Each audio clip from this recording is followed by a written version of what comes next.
I once had a €1 job. I can't even explain. And I literally was in an office 8 hours a day doing exactly nothing. We were just grinding on the internet, man. I remember, true story, there was this really fat guy in my €1 job, and he was the main translator of One Piece in Germany, of the illegal stuff. You know when you watch One Piece in Germany and you have German down thing? I knew the guy who did that, and he was sitting in my office, and he was supposed to do bureaucratic work. He was just doing One Piece all day, and no one cared. It was so ridiculous, man. Crazy. Yeah, you get €1 per hour. €1 per hour. Where's this job? Asking for a friend. It used to, I don't know, that probably still exists. In Germany, if you're unemployed for too long, they try to take you out of the system so the government can be like, haha, we fixed unemployment. My name is Angela Merkel. Unemployment is really low. Yeah. Sure, mini job sector, my dude.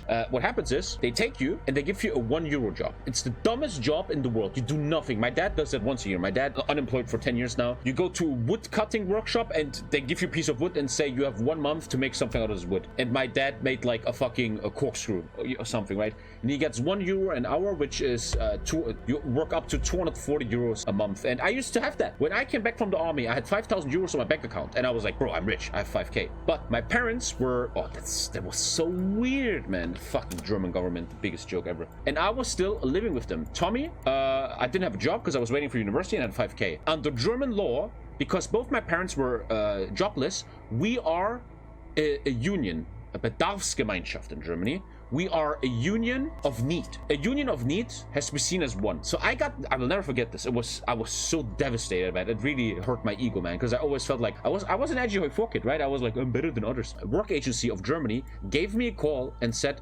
Mr. K, you live with your parents and you're part of this union. If you do not get the job within the next 3 months, we will cut your parents' money. They will get less money. They get, I don't know how much $450, and they will get cut by 15% or something. They get cut, right? Oh, what the fuck? So my university started 1st of October, which is 5 months later though. So after 3 months, this fucking guy, man, he was a fat fuck, man. He was a fat German fuck, dude. And I had to go to the office, and he's like, well, Mr. K, I understand your situation. You actually have money and you're going to study law, but the law says you got to do a €1 job. So I had to do a €1 job for 1 month. Otherwise, my parents would have gotten fucked. So I'm going to a €1 job where the biggest losers of society were chilling. It was fun though. I got good friends there. They were fun. They were cool. There was a guy from school. It was the dumbest shit on earth, man. I'll never forget the biggest loser of my entire life.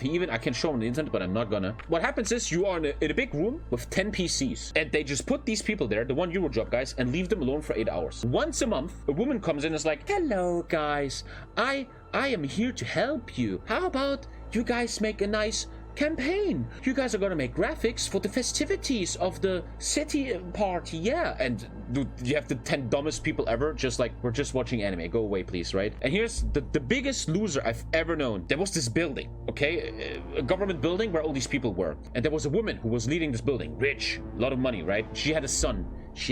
And you know what? That son's job was to be the general manager of the €1 job people. His job was to overlook biggest don't give a fucks ever. Dude, you didn't give a fuck. You got €1 an hour. If they told you to do something, you're like, dude, no, what are you gonna do? Fire me? You know, fuck off. I don't give a shit. And that guy was such a muppet, man. I remember he looked like Ronnie. He had like these big earrings, and he was tuning his car. He always tuned his car, man. I remember. And I was a bit of a simp. I was nice to him. You know, I was faking interest. So he would always take me out. I got super privileges. Every day, he would be like, hey, Tommy, let's go for a ride. You other guys, keep working. So he took me in his car, and we would literally just drive around the city, and he was just showing off his car. His Honda. His tuned Honda. And we would drive around the city. And I was this little 18-year-old kid sitting next to him. Wow, really cool, man. Really cool. And I'm like, bro, this guy makes over 2K a month. Over 2K a month government employee, dude. Dude, I was like, what? What are we doing here? That guy, man, he felt like such a king. Imagine a guy called Ingo.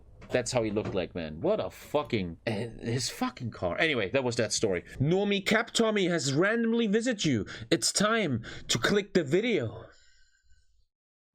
You're not clicking it.